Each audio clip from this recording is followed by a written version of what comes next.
मित्रांनो, रंग माझा वेगळा या मालिकेच्या 1 एप्रिलच्या एपिसोडमध्ये आपण पाहणार आहोत की दीपा दीपिकाला सांगत असते, तू वर गादीवर झोप कारण तुला खाली झोप येणार नाही. मात्र दीपिका खाली जमिनीवरच दीपा आणि कार्तिकीसोबत झोपण्याचा हट्ट करते. त्यानंतर दीपा त्या दोघींना श्रीकृष्णाची गोवर्धन पर्वताची गोष्ट सांगते. गोष्ट ऐकून मुली खुश होतात. कार्तिकी म्हणते, श्रीकृष्ण तर एकदम हिरोच होते ना ग आई. त्यावर दीपा म्हणते, हो तर तसं पाहायला गेलं तर प्रत्येकामध्ये श्रीकृष्णाचं रूप असतं असं आपण म्हणू शकतो.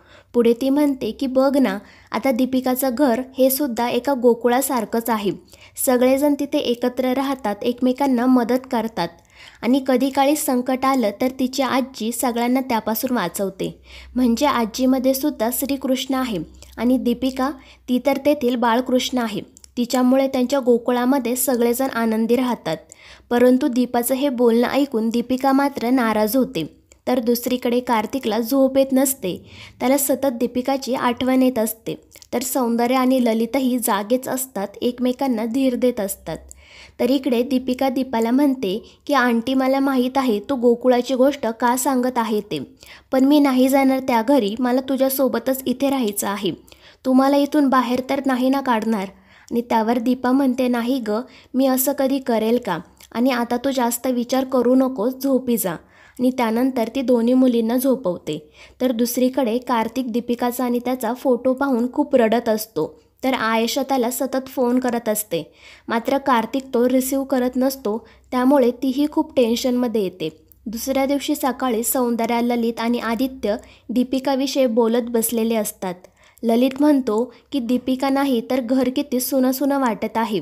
या वेळेपर्यंत ती छान आवरून खाली यायची, मग दूध पिऊन लंच बॉक्स घेऊन कार्तिकसोबत हसत खेळत शाळेत जायची.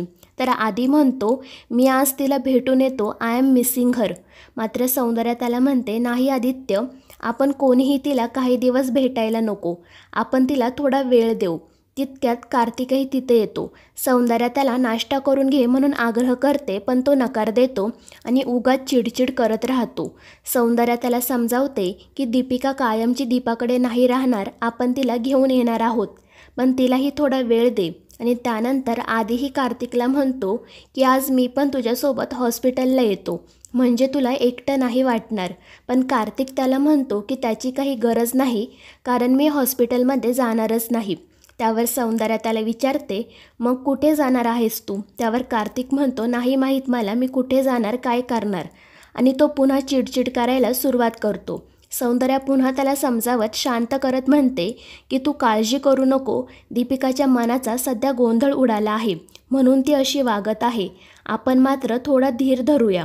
दीपा समजावेल दीपिकाला, आणि ती तर तुझी प्रिन्सेस आहे ना, मग ती डॅडाशिवाय राहू शकते का. तिला तुझी आठवण येणार आणि ती तुझ्याकडे परत येणार, फक्त तू थोडा धीर धर. मात्र कार्तिक त्यावर काही न बोलता निघून जातो. तर दुसरीकडे दीपा दोन्ही मुलींना शाळेसाठी छान तयार करत असते. त्यावेळी साक्षी तिथे येते. त्यानंतर त्या दोघी मुलींना शाळेत सोडण्यासाठी जातात. तर दुसरीकडे कार्तिक एकटाच त्याच्या खोलीमध्ये बसलेला असतो. त्यावेळी त्याला दीपिकाचा भास होतो. ती त्याला म्हणत असते की डॅडा, मी जात आहे, तू मला का नाही सांगितलं की मी अनाथ आहे, ते का लपवून ठेवलं माझ्यापासून. आणि कार्तिक तिला समजावत असतो की तू अनाथ नाही, आम्ही सगळेजण तुझेच आहोत.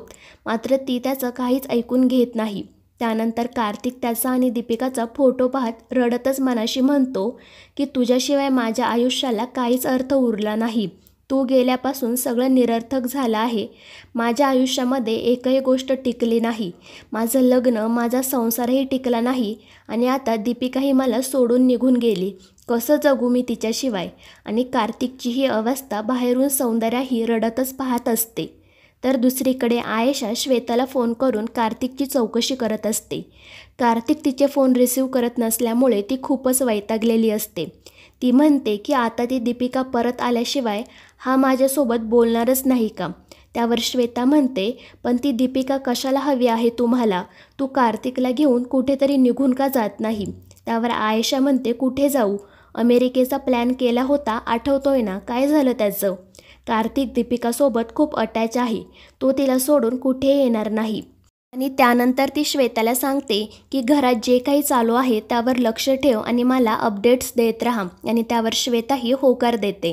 त्यानंतर आयेशा मात्र दीपिकामुळे आता दीपा आणि कार्तिक पुन्हा एकमेकांच्या जवळ तर येणार नाही ना हा विचार करून टेन्शनमध्ये येते. तर दुसरीकडे सौंदर्याला शांतपणे बसलेलं पाहून ललित तिला काय झालं म्हणून विचारतो. सौंदर्या त्याला सांगते की कार्तिकची अवस्था खूप वाईट आहे. दीपिका घर सोडून गेल्यामुळे तो पूर्णपणे खचला आहे. मला नाही बघवत आपल्या मुलाची ही अवस्था. त्यावर ललित म्हणतो खरं आहे, दीपा आणि कार्तिक एकमेकांपासून दुरावल्यापासून दीपिकाशिवाय त्याच्या आयुष्यामध्ये दुसरं काही चांगलं घडलंच नाही आणि आता दीपिकाही दुरावली. तर सौंदर्या म्हणते तो एकटाच त्याच्या खोलीमध्ये बसून आहे, हॉस्पिटलमध्येही गेला नाही, काही खाल्लं पिल्लंही नाही. त्यावर ललित म्हणतो मात्र तो घरात आहे हे एक प्रकारे बरंच आहे, कारण आत्तापर्यंत जेव्हा कधी तो खचला होता तेव्हा दारूच्या आहारी गेला होता आणि आता जर तो घरात राहिला तर निदान आपल्या डोळ्यांसमोर तरी राहील. त्याच्या या मनस्थितीमध्ये तो घरातच राहिलेला बरा. त्यावर सौंदर्या म्हणते कार्तिक दीपिकावर आई बाबा दोघांचंही प्रेम करतो, सगळं करतो तिच्यासाठी, ती त्याची टॉप प्रायोरिटी असते. तिच्याशिवाय पानही हलत नाही त्याचं. तिने पुन्हा यायलाच हवं, आपण काहीतरी करायलाच हवं, कारण त्या चौघांना एकमेकांचीच ओढ आहे. ते कुटुंब पुन्हा एकत्र यायला हवं. आणि त्यावर ललितही म्हणतो की हो, त्यांना एकत्र यायलाच हवं. तर दुसरीकडे कार्तिक दीपिकाच्या शाळेबाहेर थांबलेला असतो. तितक्यात दीपाही तिथे मुलींना पिकअप करण्यासाठी येते. कार्तिक तिला म्हणतो की मला दीपिकाला भेटायचं आहे, मात्र दीपा त्याला सांगते की मला नाही वाटत ती तुला भेटेल म्हणून. त्यावर कार्तिक चिडून म्हणतो ती माझी मुलगी आहे, मग तू कोणत्या हक्काने सांगते मला ती भेटणार नाही म्हणून. कोणीही मला तिला भेटण्यापासून अडवू शकत नाही. त्यावर दीपा त्याला समजावत म्हणते की तुला कोणीही अडवत नाही कार्तिक, पण या परिस्थितीमध्ये तू दीपिकाला भेटण्याचे जेवढे जास्त प्रयत्न करशील तेवढीच ती तुझ्यापासून दूर जात राहील. त्यामुळे तू थोडा धीर धर, थोड्या दिवसाने तीच म्हणेल की मला माझ्या डॅडाला भेटायचं आहे. आणि दीपा जे बोलत आहे ते बरोबर आहे हे कार्तिकच्याही लक्षात येतं. तर मित्रांनो, या मालिकेच्या पुढील भागांमध्ये आपण पाहणार आहोत की सौंदर्या दीपाकडे येते आणि दीपाला बोलते की कार्तिक दीपिकाच्या आठवणीमध्ये खूप रडत आहे. दीपिका आता तसंही तुझ्या घरी राहत आहे, तर मी कार्तिकीला त्या घरी घेऊन गेले तर. आणि हे ऐकून दीपाला धक्काच बसतो. दीपा सौंदर्याला कार्तिकी त्या घरी का आणि कशी राहील असा प्रश्न विचारते.